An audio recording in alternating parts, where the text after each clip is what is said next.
रउआ के हमारे चैनल उत्तम भोजपुरिया मूवी रिव्यू में स्वागत बा। तो हम लेके आ गए हैं वेलकम टू द जंगल 3 के मूवी रिव्यू। तो मूवी काफ़ी ज़्यादा हमारा मस्त लगा बा, काफ़ी मस्त मूवी रहे, फनी मूवी रहे, खूब आप लोगों के फनी देखेंगे मेरी मूवी के अंदर। अक्षय कुमार और बाकी एक्टर्स काई धासु भाई करे बान एक्टिंग मूवी के अंदर। तो मूवी की कहानी शुरुआत होला 2000 फेक मूवी, मतलब 2000 करोड़ का जो है फेक मूवी बनावे के पड़ेला।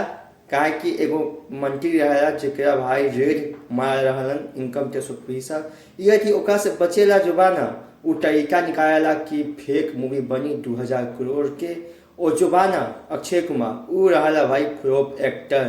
तो आप लोग भाई ओकर जो बा वेलकम टू द जंगल 3 के घिस घिस सॉन्ग सुनने हुए, तो ओकरा वे तरीका से दिखावा जाला कि ई जो बा घिसता भोजपुरी मूवी में जो बा घिसता। तो गाना भी काफ़ी मस्त है मूवी के अंदर, स्पेशली घिस घिस सॉन्ग काफ़ी अच्छा रहे।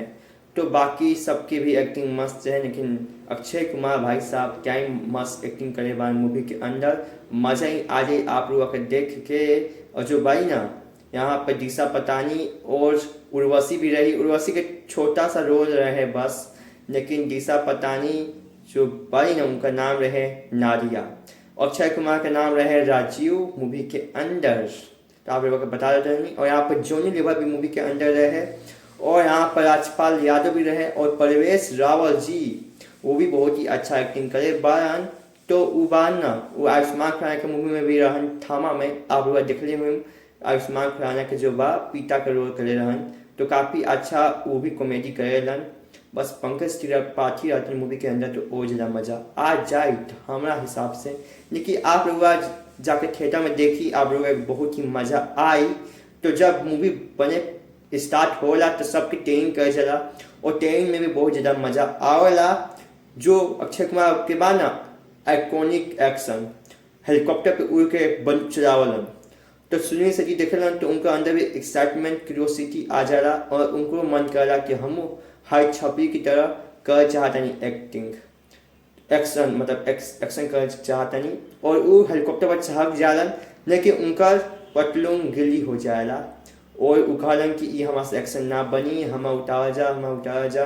और काफ़ी उसमें हंसी हमारा आयल, और एक जगह हमारा हंसी आयल रवीना टंडन वाला। जो रवीना टंडन जो भाई ना अपने हाथ काट के, हाथ में उंगली काट के अक्षय कुमार की तिलक लगावली, तो हमारा लग रहा ना कि अक्षय कुमार अपना हाथ काट के उनका तिलक लगेंगे, लेकिन उल्टा हो जा रहा, चाकू लेवलन और रवीना टंडन के दूसरा हाथ की उंगली के काट के और उनके तिलक लगा देना। ये काफ़ी भाई साहब फनी रहे, काफ़ी ज़्यादा मज़ा आवला देखे में। तो जो रहा ना मंत्री ओकर पूरा घर छापा मारा जा रहा, तब फिर वो फोन कर कहा कि अब ये जो मूवी बा ना फेक मूवी एक रियल मूवी में मतलब चेंज करा, मतलब एक से कमाई होएगी चाहिए अच्छा खासा, ना तो सबके हम मारम गोली। तो सब रहुआ मतलब सब एक्टर्स जो बान डर जालन, घबरा जालन, और एक दिन के बस डरा मोहलत कि एक दिन में मूवी जो बात पूरा शूट हो जाएगा चाहिए। तो पता आप लोगों के बाना कि एक लोकेशन चूज करना जा जहाँ गलती से पूरा ब्लास्ट हो जाएगा, बर्बाद हो जाएगा।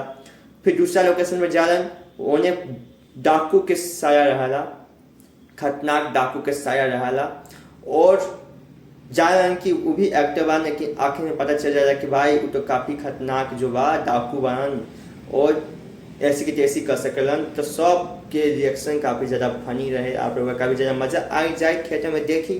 काफ़ी मस्त मूवी बा, आप लोगों के कभी बोर फील ना होती ही, तो जाए जा और देखी जा, एक्सपीरियंस करी जा, मूवी काफ़ी मस्त बा, आप लोगों को मज़ा आए। चलिए आज की इतना ही बात, अगर आपने फिर मिलना चाहिए। गुड बाय दोस्तों।